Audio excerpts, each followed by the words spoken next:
Information about the world of running, inspiration to fuel passion and excellence, and ideas for making connections and finding community. You're listening to AtoZrunning.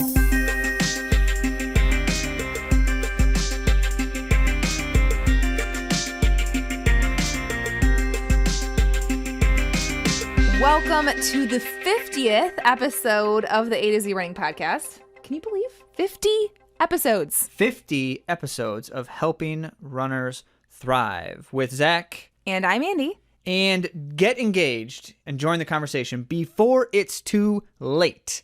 What are you saying? Like you're going to go? No, because we, starting next week, for the very first time, we'll have an all-video episode on YouTube. We're staying on podcast platforms, by the way, if that's confusing to you. We're staying everywhere. We're actually going everywhere. Yes. Going everywhere. So we're going to be on YouTube, which means you need to go to YouTube right now before the launch and subscribe to AtoZrunning.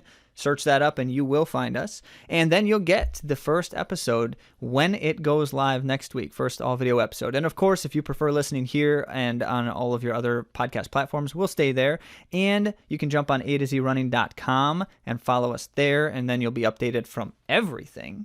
And of course, social media, all those places. Really, though, we just want to get engaged and connected with you, which is why it's also really valuable to rate and review us, leave comments on things.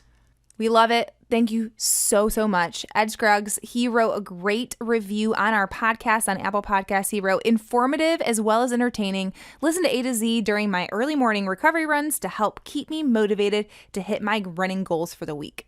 So speaking of runners in the area that we kind of know, thanks, Ed, by the way, for that. We were at the BQ2 in Grand Rapids to support and cheer on and witness the wonders of people racing again. Oh, everyone, it was so great. So good. It was awesome. So even if you have a friend who's doing a virtual race, I would totally recommend getting in your car and cheering for them along the side of the road. You can stay really socially distant in this environment. So I would really encourage you. There's just something amazing about supporting someone in their goals that way. I want to give a special shout out to our athlete, Aaron Laplander. Shout out to Aaron. Nice who work, ran Aaron. a PR in the marathon. She ran 3:04. A 3-minute PR. To run 3:04. And we'll link to her social media if you want to see who she is. We're also able to cheer on last week's guest, Bill Johncock.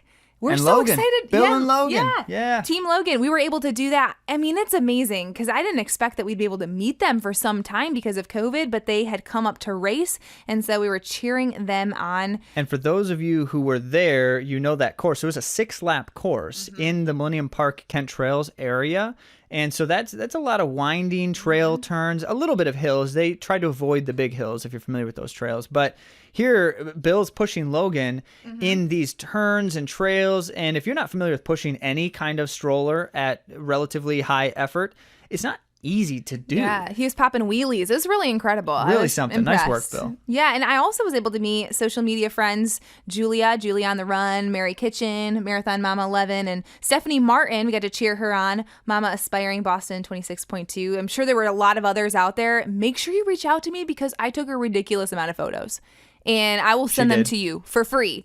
Just message me at atozrunning@gmail.com and I'll send them to you. That was such an incredible experience. And it just reminds us why we love running community and why we are so interested in investing the time and energy to connect with all of you, because that's really what makes it all come alive. You know, you can train for months and months on end, when you know that at the end of it, this opportunity awaits, this experience of going out there together and pushing ourselves to our limits. And even if I'm not the one in the race, just being there and supporting and observing, it's just awesome. And I have to say too, it is so inspiring. And I have Mr. Johncock, so grandfather Johncock, Logan's grandpa. He's 92 years old. He has made a lot of age group records and whatnot. But he, after the race, was like, I just need to go race now. I'm planning my next race. 92 years old, and he's like, I got the bug back. I watched a race, and now I got to go do it. And of course, you know, even he mentioned a year ago he set the half marathon record at 90 plus. And the first thought is, do 90 plus year olds physically run half marathons? And for him, the answer is yes. Yes. So very inspiring all around. So we've got a great topic for you on the episode today and an incredible guest as well. Yes, we have Mary Wineberg, our very first gold medalist on air, and she's an author, a motivational speaker, and of course, an athlete. So we are so excited to have her on to talk about living victoriously in life and in sport, no matter what place we finish or what we accomplish. So before we get to that, let's go ahead and touch base on some of the latest from the world of running.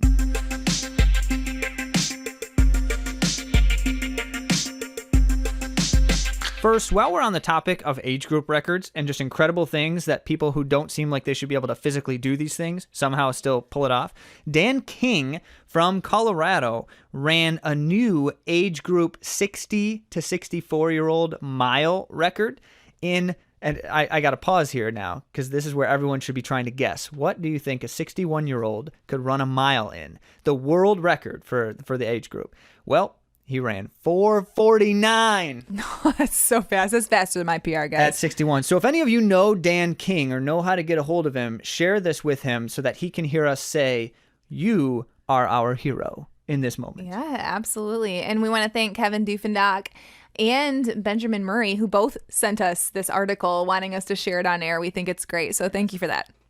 Karsten Warholm is on fire this year. As many of you know, if you listen to the AtoZrunning podcast, he ran the 400-meter hurdles in a time of 47.08, which was a 40-year-old meet record at the ISTAF event. And at the same event from Great Britain, Laura Muir, who's another name we've been talking about a lot, ran a 3:57 in the 1500, which we always have to do this because for most of us, a 1500 is kind of a difficult time to conceptualize or event to conceptualize. That's very nearly 4:15 in the mile. So fast. It's really, really fast. Yeah.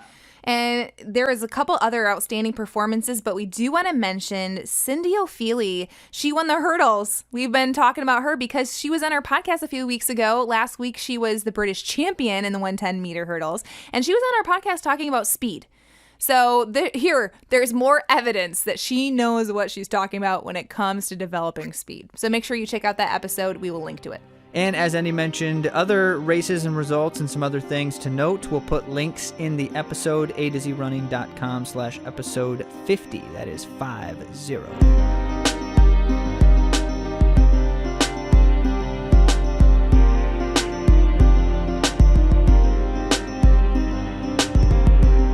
As mentioned, joining us today, our first gold medalist on air at AtoZrunning, Mary Wineberg. She's a medalist as well as an author and motivational speaker. In 2008 is when she won her gold medal as part of Team USA in the 4x400 meters. And to earn her place on that team, Mary was second at the U.S. Olympic trials in the open 400 meter in an extremely competitive field.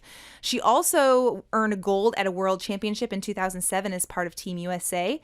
And get this, her 400 meter PR is 50.24 seconds. It's amazing. That's fast. Yeah, so fast. Mary's degree is in education, and with her running experience, it makes her uniquely equipped to speak about sports messages. She also authored the book I Didn't Win. And in this book, a young kid learns about how it is to train and not win, and how victory comes through the work getting to that goal. And that's a children's book. It's a children's great. book. Well written for kids to grasp these deep and difficult ideas. And this is what it says in the book description. Life is full of choices, decisions, and opportunities. Your perseverance determines your destiny. And that brings us to our conversation today. Winning is more than gold. Even though Mary won an actual gold medal, she breaks down how we can too find gold as non-Olympians and find victory in the work that we do in our lives. How we face decisions and how we perceive our obstacles can translate to victory. So we asked Mary a lot of questions about her experiences and some of the lessons she's learned over the course of a career that involved certainly plenty of defeat, but then obviously victory at the highest level as well.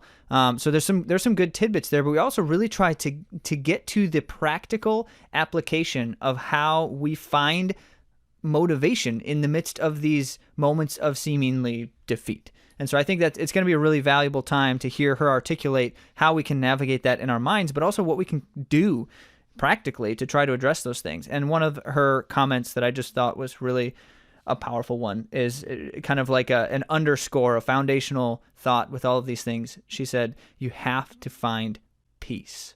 And as runners, we don't often think about the word peace, but so many of us do aspire toward that. As we're out running, we're looking for the serenity that comes when you're running in a beautiful place, or you're engaging in a really energizing experience that's, semi-fatiguing, but makes you feel better about yourself kind of thing. Like, those are really powerful things, and all of that speaks to a way to find peace. And I really appreciated that thought. And we'd love to hear it from the gold medalist herself, Mary Wineberg.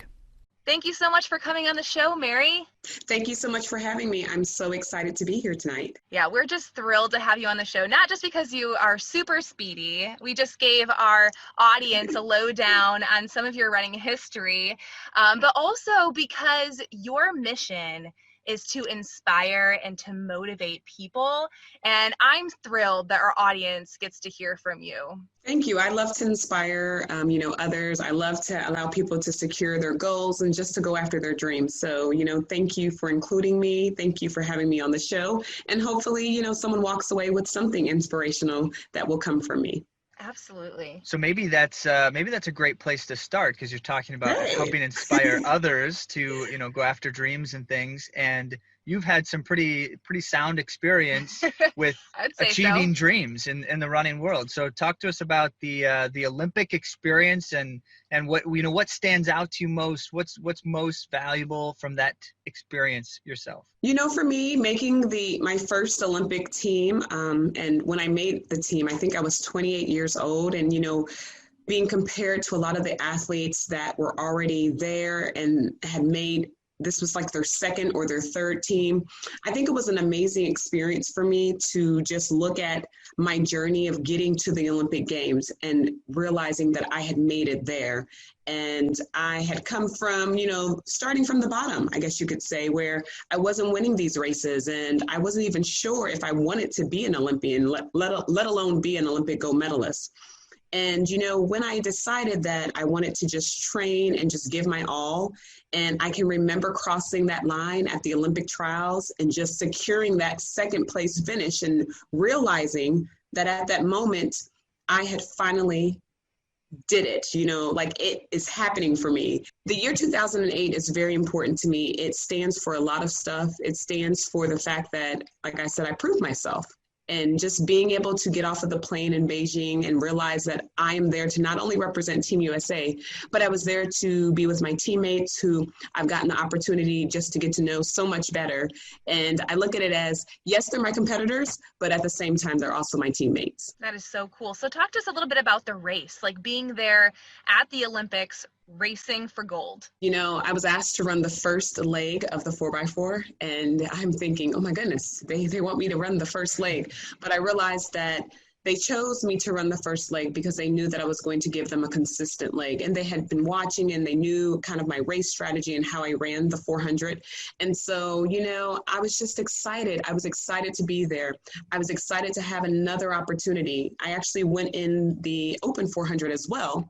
And I only made it to the semifinal rounds.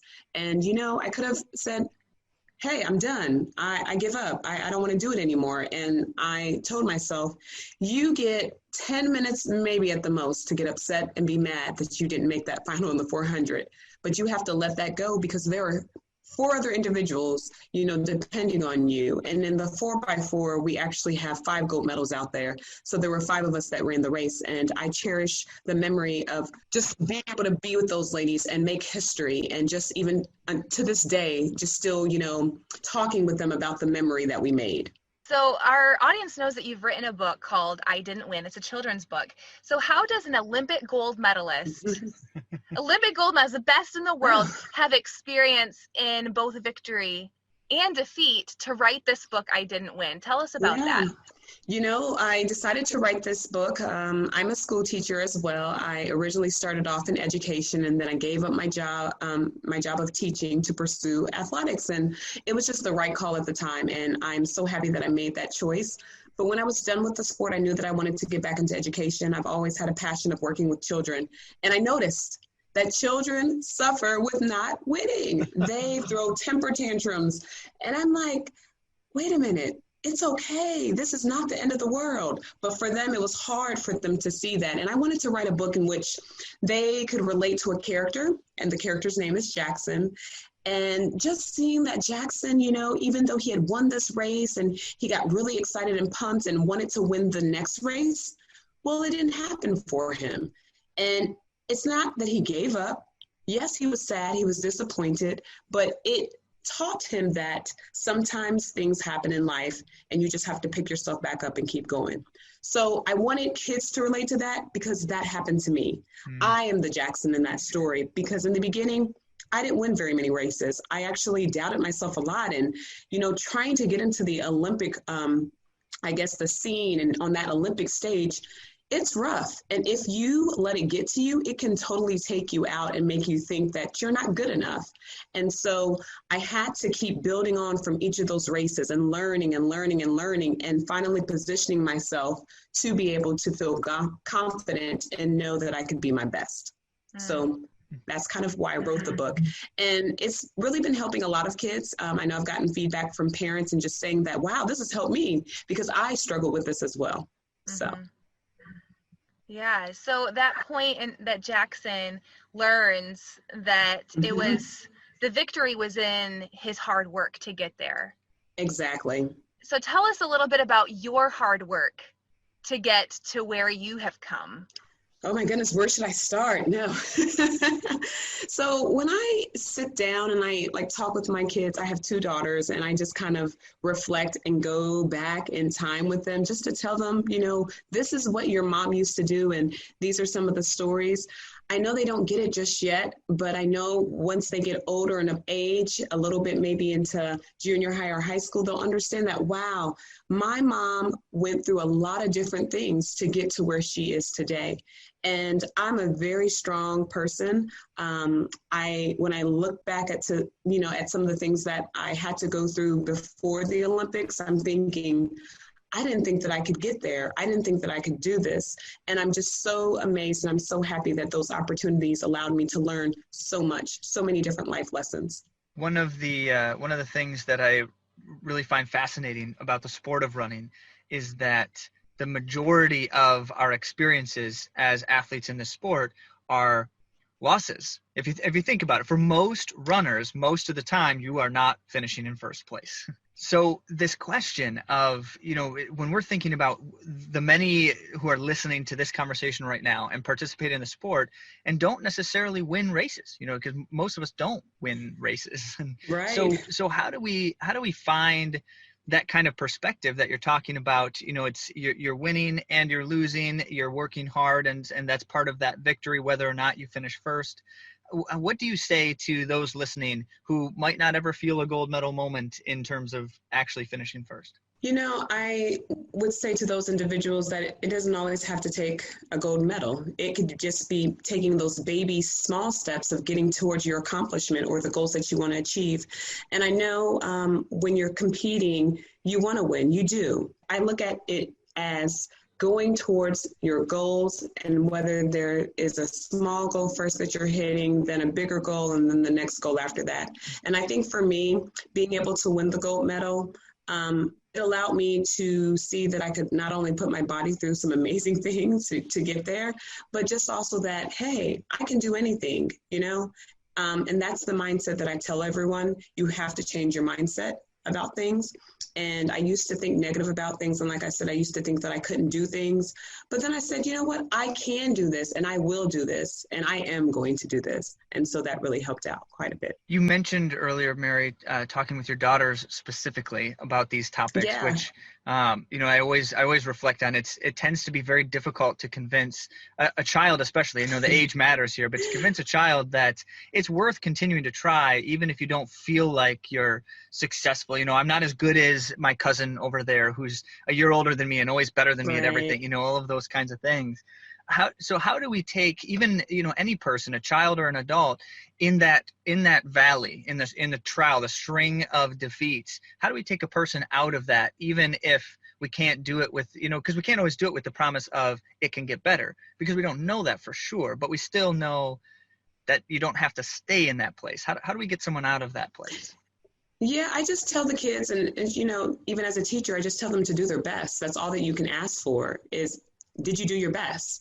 And like you said, you don't know where it's going to take you or what's going to happen. But at the end, can you be happy and can you be satisfied that you gave your best? And if you did, then that's all that matters at the end of the day. That's all that matters.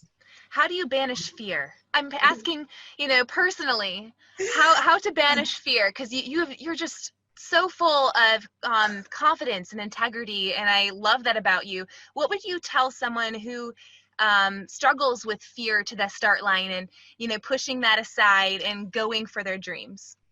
I think for myself, it was the years of just having that low self-esteem and that fact that I didn't think that I belonged on the line. And I think once I got past that, which was the mental aspect that was really holding me back, I started to open myself and my mind up to the fact that I can only allow positive things to come inside, and everything that's negative, it just doesn't even come my way. And if I see it start coming, I just start thinking something 10 times more positive, So I think that really has helped me, and that's what I would encourage to others. You just you have to find happiness and you have to find peace. And for me, finding peace within my whole childhood story and just my history, finding peace allowed me to see things in a different way. And seeing it in a different way allowed me, of course, to go after those goals with a better attitude, being more confident, and just knowing that, hey, if I don't accomplish this goal, there's going to be another one that I can accomplish even better. I love that perspective. That's so great. Yeah. I think a lot of us need to It took a while to get there, though. It took a while to get there, and it's okay that it took a while to get there. But I'm so happy that I am here.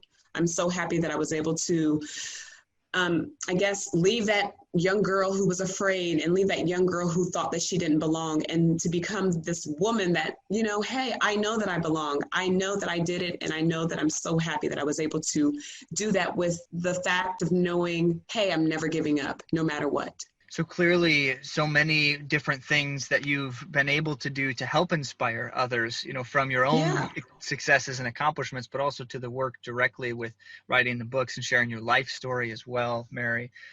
Is there anything else, as I just reflect on, we want to take that inspiration to our audience in as many ways as we can. Is there anything else that you feel like you could share to help inspire and encourage people listening? Yeah, I'm doing something. I'm always doing something. My girls will say, Mom, you're so busy. You're always out there making sure that people know about your brand. They know about Secure Your Gold Thursdays and just the things that I do within USA Track and Field as well.